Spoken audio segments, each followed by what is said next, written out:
Anwani ya khutba yetu ya leo, kichwa chake cha habari kinatuambia tabia hii inanyoa dini yote ya mtu. Allahu akbar, subhanallah. Ni tabia gani sasa ambayo inanyoa kabisa dini yote ya mtu? Na hapa hatusemi ya kuwa inapunguza dini ya mtu wala inashusha dini ya mtu, bali tabia hii inafyeka kabisa, inanyoa kabisa, inaondoa kabisa dini yote ya mtu. Na bila ya kupoteza muda, tabia ambayo ukiwa nayo ndugu yangu Muislamu, ukaya ukifahamu ya kuwa dini huna hata chembe, dini yako yote imekwisha nyolewa, imekwisha ondolewa, imekwisha fyekwa.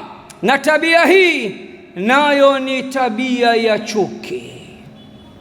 Tabia ya chuki, ndugu zangu, ni gonjwa baya sana, ni gonjwa lililoenea kwa jamii ya Kiislamu kwa asilimia kubwa. Hata wenye dini, wenye kuswali sala tano, walioshikamana na dini kwa ujumla, waliojipamba kufata Qur'ani na Sunna, lakini hukosi katika nafsi zao chuki binafsi dhidi ya wenzao. Nasikiliza Mtume wetu Muhammad sallallahu alayhi wasallam namna anavyotuelezea gonjwa hili ambalo Waislamu tumelirithi kutoka kwa Mayahudi na Manasara. Twende katika Jami'u Tirmidhi, hadithi nambari 2038, hadithi ya Az-Zubair ibn al-Awwam أن النبي صلى الله عليه وسلم قال: ونمتم محمد صلى الله عليه وسلم أمسيما دب إليكم داء الأمم قبلكم. tayari yamekwisha jipenyeza kwenu magonjwa ya nyumati zilizopita.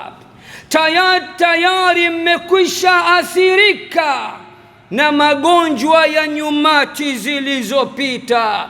Hii maana yake haya magonjwa hayakuwa ya kwetu sisi, ni waambukizwa tu, tumeambukizwa na sisi ndio tumekuwa waathirika wakubwa wa magonjwa haya kuliko hata Mayahudi na Manasara waliotuambukiza. Bwana Mtume anasema magonjwa mlioambukizwa na Mayahudi na Manasara ni magonjwa mawili. Alhasadu, gonjwa la kwanza ni gonjwa la hasad, na hasad maana yake tamanni zawali ni'mati ala akhik, ni mtu kutamani mwenzako aharibikiwe, mwenzako aondokewe na neema alizompa. Kibiashara afilisike, adondoke, kidunia aharibikiwe, kidini aharibikiwe. Ikiwa una tabia hiyo, unatamani watu waharibikiwe, wasifanikiwe, wasipige hatua, wasipate neema za Allah, hakika wewe ni mgonjwa wa gonjwa la hasad. Kisha Bwana Mtume akasema gonjwa la pili, walbaghdha, gonjwa la chuki binafsi. Allahu akbar. Magonjwa haya leo, laiti kungelikuwa na kifaa cha kupima kama kile cha malaria au cha sukari au cha presha, kikaletwa humu ndani hicho kifaa tukapimwa, huenda mimi mzungumzaji nimeathirika na wewe muumini wangu ndo uko ICU kabisa. Subhanallah. Kisha Bwana Mtume akaja kuidadavua, akaja kuichambua gonjwa la chuki, akasema walbaghdau hiya alham na gonjwa la chuki. Mtu nafsi yake imejaa chuki dhidi ya wenzake. Majirani anawachukia, wafanyabiashara wenzake anawachukia, waumini wenzake anawachukia. Bwana Mtume anasema hiya alhaliqa, na tabia ya chuki mtu kuwa nayo moyoni mwake, mimi Muhammad nasema hiya alhaliqa, tabia ya chuki ni kinyozi. Subhanallah. Kisha alivyokuwa Bwana Mtume ni fundi, mwalimu, mfasaha, akatuambia la aqulu tahliqu ash-sha'r walakin tahliqu ad-din. Sisemi ya kuwa kinyozi hiki, kifaa hiki kinanyoa nywele za mtu, lakini kinanyoa dini yote ya mtu. Ni bora kiwembe, ni bora mashine ya kunyoa, ni bora kinyozi wa salon anakunyoa vile unavyotaka wewe. Punguza anapunguza, fanya za wastani atafanya za wastani, piga upara anapiga upara. Bwana Mtume anasema kifaa hiki kinachonyoa kipi? Chuki binafsi ni kifaa, ni kinyozi. Sisemi kinanyoa nywele za mtu, sisemi kinyozi huyu ananyoa nywele za mtu, lakini ananyoa dini nzima ya mtu. Ni bora unyolewe nywele zako zote, ndugu zangu, zitakuja kuota. Dini yako ikishanyolewa hauna chochote tena mbele ya Allah, utakuwa wewe ni sifuri bin zero. Subhanallah. Bwana Mtume Muhammad sallallahu alayhi wasallam, kama hili halitoshi, namna anavyojua, namna anavyotambua ubaya wa mtu kuwa na chuki dhidi ya wenzake, ametutahadharisha mambo matano katika hadithi inayofuata. Al-Imam al-Bukhari ameipokea katika sahihi yake kwa nambari 664, na al-Imam Muslim ameipokea katika sahihi yake kwa nambari 2564, anna an-nabiy sallallahu alayhi wasallam qala, Bwana Mtume Muhammad sallallahu alayhi wasallam ametukataza mambo matano, na anasema wala tahasadu, wala msihusudiane nyinyi Waislamu. Jambo la kwanza hilo. Jambo la pili, wala tanajashu, wala msikomoane katika kuuza na kununua. Kivipi? Katika mnada, nyumba inauzwa kwa mnada, gari linauzwa kwa mnada. Katokea mmoja kasema anatoa 10,000,000, wewe unapandisha bei ili yule achemke.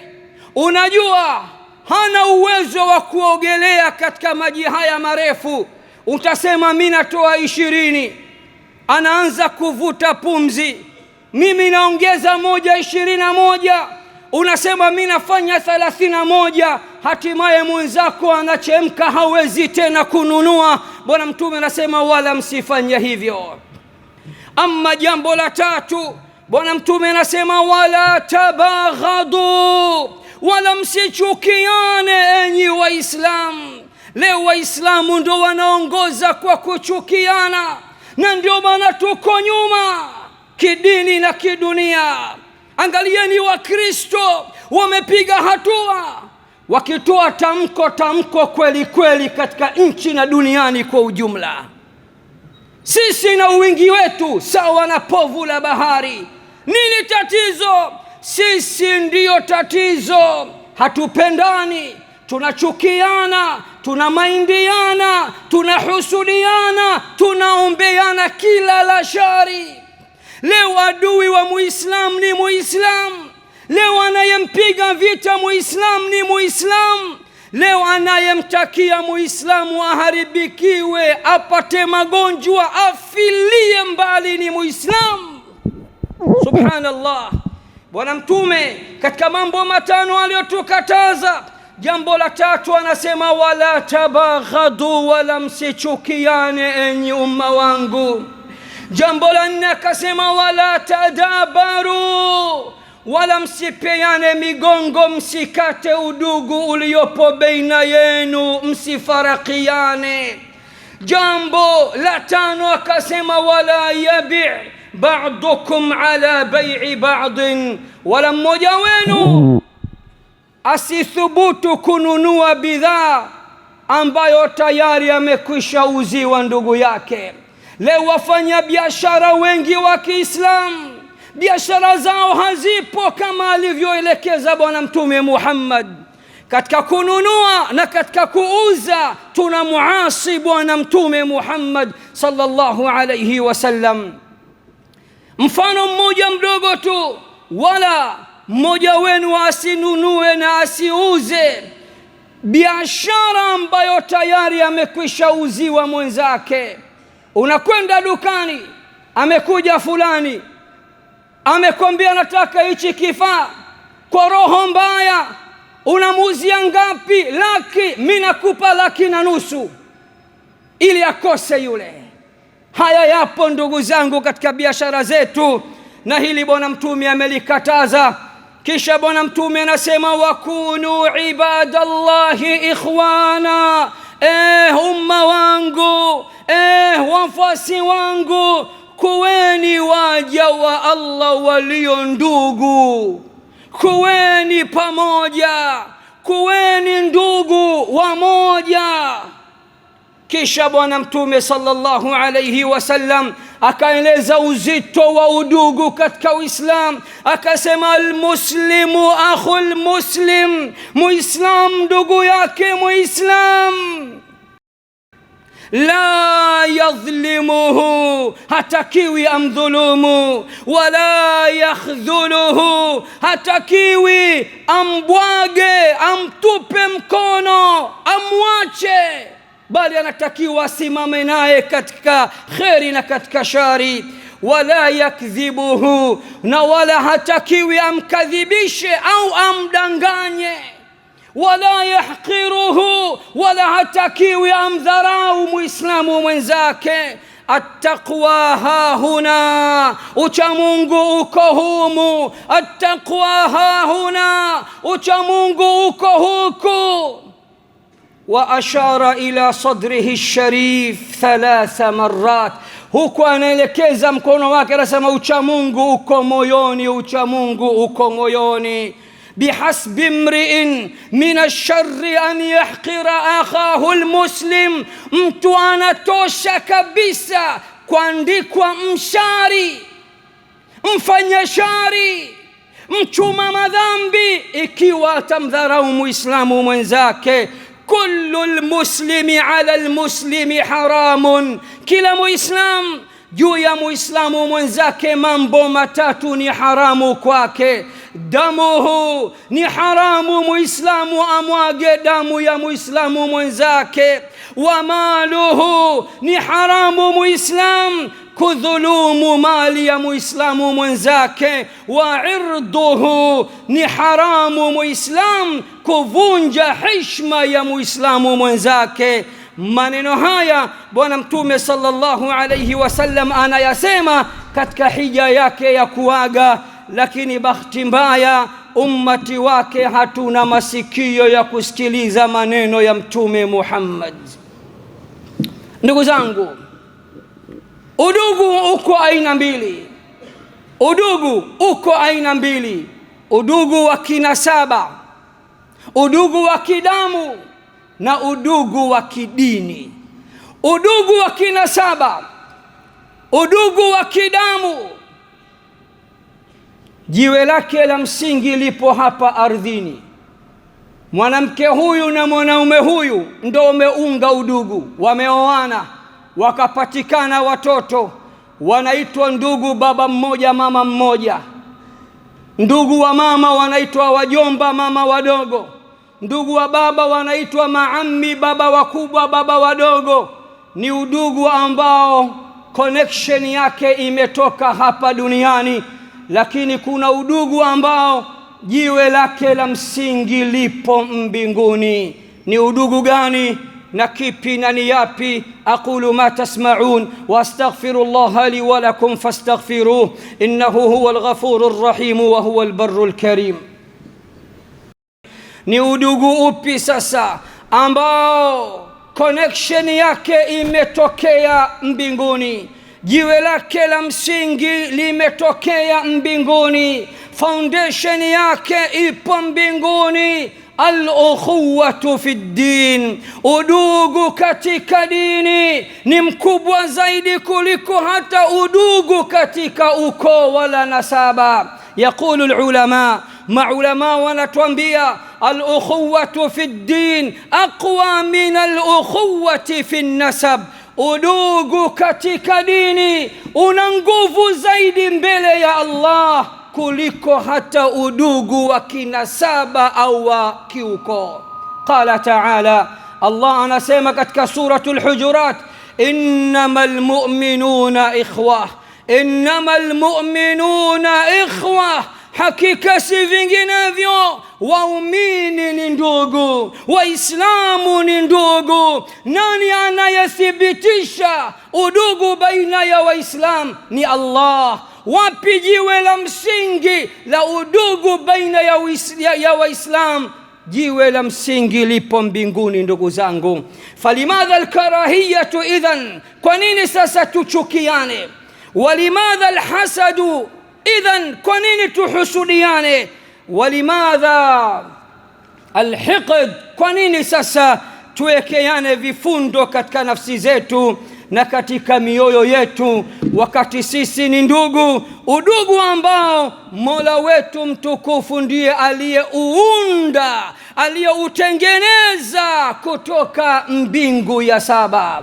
Ndugu zangu Waislamu, tabia ya chuki ni tabia mbaya sana. Mwenye dini hawezi kuwa na chuki. Mwenye dini nafsi yake ni safi, hawezi kuwa na roho ya korosho, hawezi kuwa na roho ya kwakele kwa kidengereko, roho ya nzopata kwa kizaramu, roho ya kisokorokwinyo kama navyopenda kusema. Mwenye dini nafsi yake ni safi siku zote dhidi ya watu wote na waislamu wenzake kwa ujumla. Lakini leo nafsi za waislamu zimekuwa nyeusi. Ndio maana hatuwezi kukaa meza moja tukayapanga ya kwetu, tutasalitiana tu. Tukikutana utadhani letu moja, tukipeana migongo tunangongana, tunarambana visogo. Kuonyesha chuki ni jambo baya. Mola wetu katika suratul Hashri anatufundisha dua nzima ya kumwomba tusaidie nafsi zetu ziwe safi. Dua hii tunaisoma kila siku misikitini, lakini hatuizingatii. Walladhina ja'u min ba'dihim yaqulun rabbana ighfir lana wa li ikhwanina alladhina sabaquna bil iman, na wale waliokuja baada ya masahaba wa Mtume Muhammad wanasema nini? Yaqulun, wanaomba dua ifuatayo: rabbana ighfir lana wa li ikhwanina alladhina sabaquna bil iman. Wanasemaje? Mola wetu mlezi, tusameh makosa yetu sisi na wasameh ndugu zetu waliokwisha tutangulia katika iman. Wala taj'al fi qulubina ghillan lilladhina amanu. Mola wetu mlezi, tunakuomba utakase nafsi zetu na mioyo yetu, usitujalie katika nafsi zetu kuwa na vifundo dhidi ya wale walioamini. Dua nzima tumefundishwa tuiombe mara kwa mara, ili nafsi zetu ziweze kusalimika na ziweze kuwa nyeupe na zisiwe na mafundo baina yetu. Al-Imam Al-Fakhru Razi Al-Imam Al-Fakhr Ar-Razi katika kitabu chake cha Al-Firasa ukurasa wa 26 anakuambia tabia ya chuki ni tabia ya wanyama. Wanadamu tumeikopi kutoka kwa wanyama. Sikiliza maneno ya mwanachuoni, anasema min al-af'ali al-hayawaniyya fa an yakuna haquda, miongoni mwa tabia za wanyama ni kuwa na roho mbaya, kuwa na roho ya chuki. Haujawahi kuona katika social media kuku anakula punje, wakisogea kuku wenzake anawapiga, au farasi anakuja anakula, wakisogea wenzake amemiliki vitu vyote yeye. Uroho mbaya asli yake unatoka kwa wanyama. Sisi wanadamu na bahati mbaya Waislamu tumekopi na kupesti tabia hizo. Nataka nikupeni tangazo moja kutoka kwa Bwana Mtume Muhammad sallallahu alayhi wasallam. Nataka nikupeni bishara njema wakati huo huo kwa wale wenye roho za chuki, na kupeni bishara mbaya kutoka kwa Bwana Mtume Muhammad sallallahu alayhi wasallam. Nenda katika Sahihu Muslim hadithi nambari 2565, Bwana Mtume anasema tuftahu abwabul jannati yawm al-ithnain wa yawm al-khamis, milango ya pepo hufunguliwa kila Jumatatu na Alhamis. Subhanallah, kila Jumatatu na Alhamis milango ya pepo hufunguliwa. Kisha Allah anatoa oda, anatoa tangazo kwa malaika, anawaambia nini? Fayughfaru likulli abdin la yushriku billahi shay'a. Allah anasema leo ni Jumatatu enyi malaika wangu, leo ni Alhamis enyi malaika wangu, milango ya pepo nimefungua yote minane. Wafutieni madhambi waja wangu wenye kumpwekesha Allah, watu wa tauhid, wasiofanya shirki, wasiofanya dhambi ya shirki, wasiofanya ushirikina. Leo wafutieni madhambi yao. Illa rajulan, isipokuwa mtu mmoja, hakuna kumfutia madhambi, hata kama ni mtu wa tauhid, hata kama hafanyi shirki. Mwekeni pending, mwekeni pause. Illa rajulan kanat bainahu wa baina akhihi shahna, isipokuwa mtu ambaye kila Jumatatu na Alhamis hatofutiwa madhambi yake, hata kama anafunga kila Jumatatu na Alhamis, hata kama ni mtu wa tauhid, hata kama hafanyi shirki. Kuna dhambi moja inamwekea usiku na kumkwaza. Bwana Mtume anasema isipokuwa yule ambaye baina yake na baina ya ndugu yake kuna uhasama, uadui, chuki binafsi. Fayuqal, malaika wataambiwa anziru hadhaini hatta yastaliha, hawa wawili wagombanao wawekeni pembeni, ongojeni kwanza, msiwafutie madhambi. Hata kama umefunga leo Jumatatu au wamefunga leo Alhamis, hata kama ni watu wa tauhid, hata kama hawafanyi shirki, hakuna kuwafutia madhambi mpaka wapatane. Waswahili wanasema wagombanao ndio wapatanao, na Bwana Mtume Muhammad anakuambieni wagombanao ndio hula kwao, inakula kwao. Kila Jumatatu na Alhamis ofa za Allah huzipati kwa sababu ya roho ya korosho dhidi ya Muislamu mwenzako na Waislamu wenzako kwa ujumla. Ndugu zangu, ya kusemwa ni mengi, lakini nitumie fursa hii kufanya walau ikhtisari. Nikwambieni ya kuwa wa akbaru asbabil baghdai baina nnasi, sababu kuu ya watu kuchukiana, chuki kuenea baina yao, alhasad, ni hasad. Hasad ndio sababu kuu ya watu kuchukiana. Ni wangapi wanachukia wenzao, ukimuuliza amekukosea nini, anakwambia basi tu. Basi tu. Basi gani? mwendo kasi, daladala, mabasi ya kwenda mikoani, basi nini? Kwa nini? Amefungua duka la spare. Inna Allaha yarzuqu man yashau bighairi hisab. Kwani kosa lake nini? Allah kumpa una maindi, sema bismillah, mashaallah, ya Rab, ndugu yangu leo ana duka. Hakuwa hivi, ya Rabbi mzidishie na mimi mja wako nione, ya Rab, na mimi nifungulie. Allah atakumiminia. Ukimaindi, Allah ataendelea kutoa tu kwa waja wake. Ukipinda, Allah ataendelea kutoa tu kwa waja wake. Ukinyongorota, Allah ataendelea tu kutoa kwa waja wake. Mshairi anasema, ala qul liman bata li hasida atadri man asa'ta al-adab asa'ta ila Allah fi hukmihi liannaka lam tarda li ma wahab.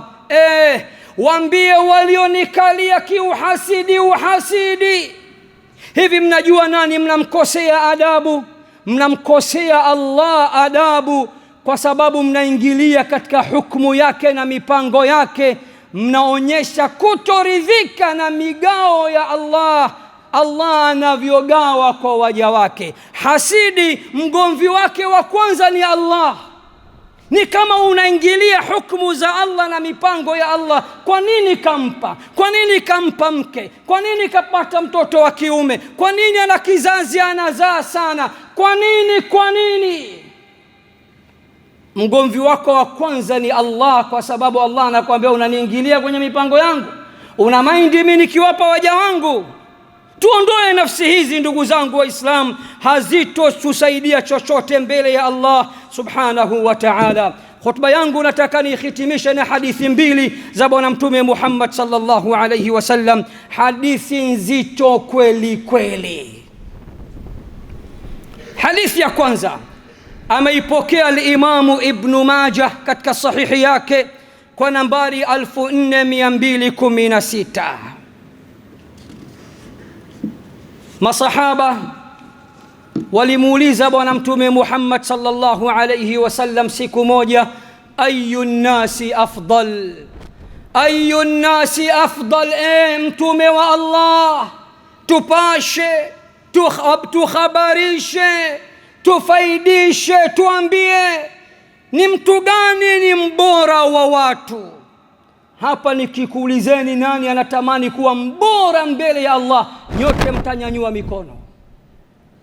Ishu sio kunyanyua mikono au kutamani, ishu ni kufanyia kazi vile vitu vitakavyokupeleka wewe kuwa ni mbora mbele ya Allah jalla fi'ala. Bwana Mtume Muhammad sallallahu alayhi wasallam anaulizwa, ayu nnasi afdal, ni mtu gani ni bora mbele ya Allah kuliko watu wote?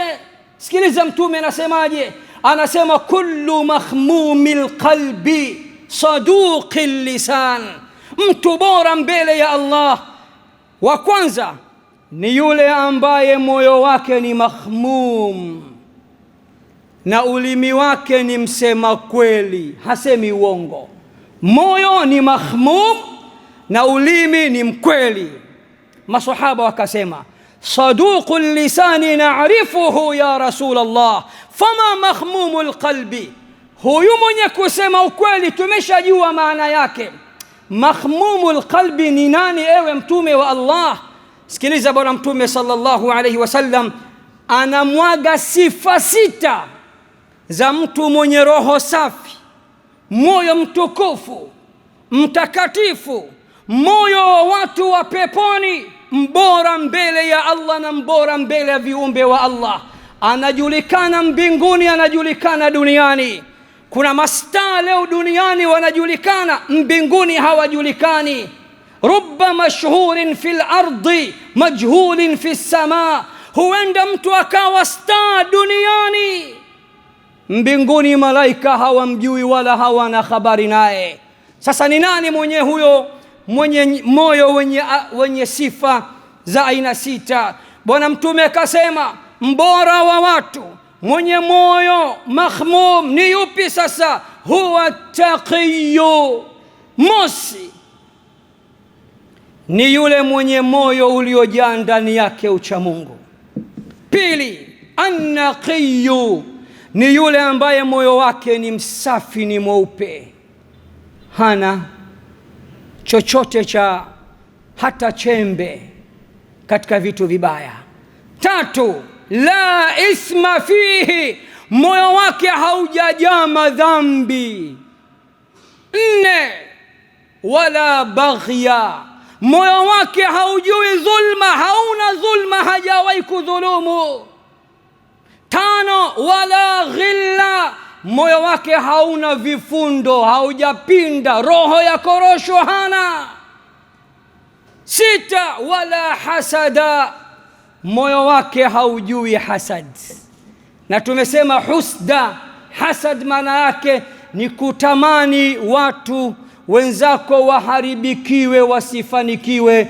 Ukiwa na tabia hizo, wewe una hasad. Na khitimisha na hadithi ya mwisho ndugu zangu, aliyoipokea al-Imamu Muslim katika sahihi yake, hadithi nambari 54.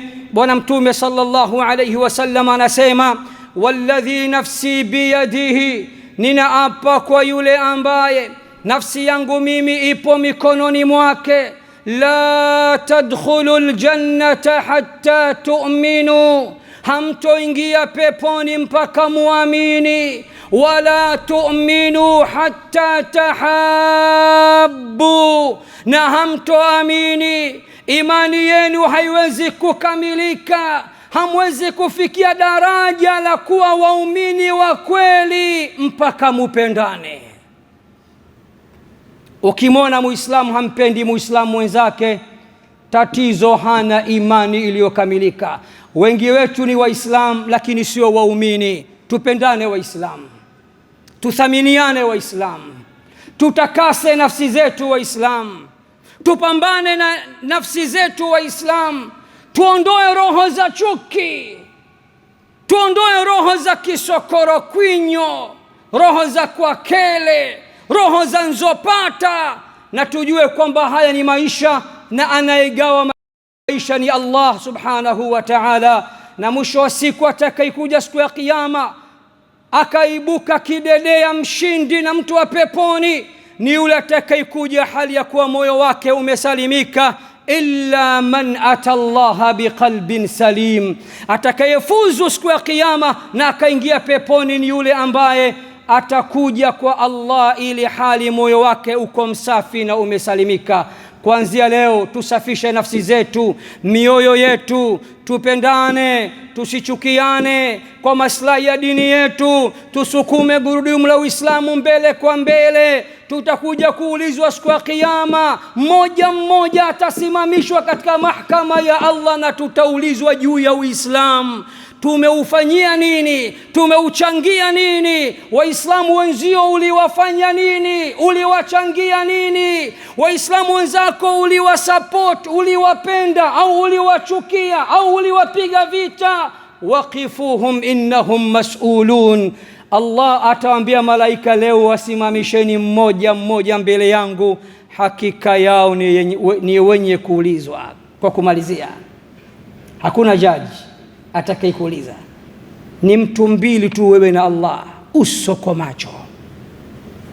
Inna ahadakum sayukallimu rabbahu bila turjuman. Wewe na Allah anakuuliza, mja wangu jieleze mbele yangu, mbele ya mfalme wa wafalme.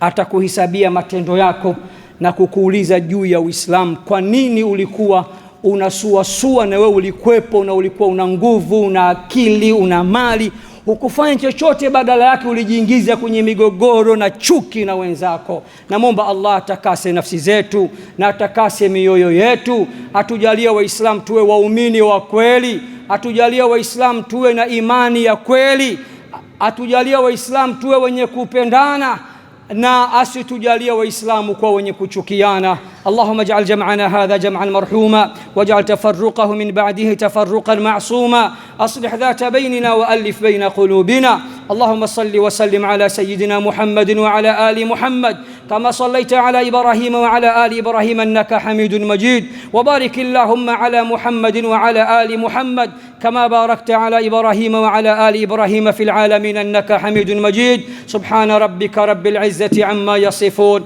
وسلام على المرسلين والحمد لله رب العالمين.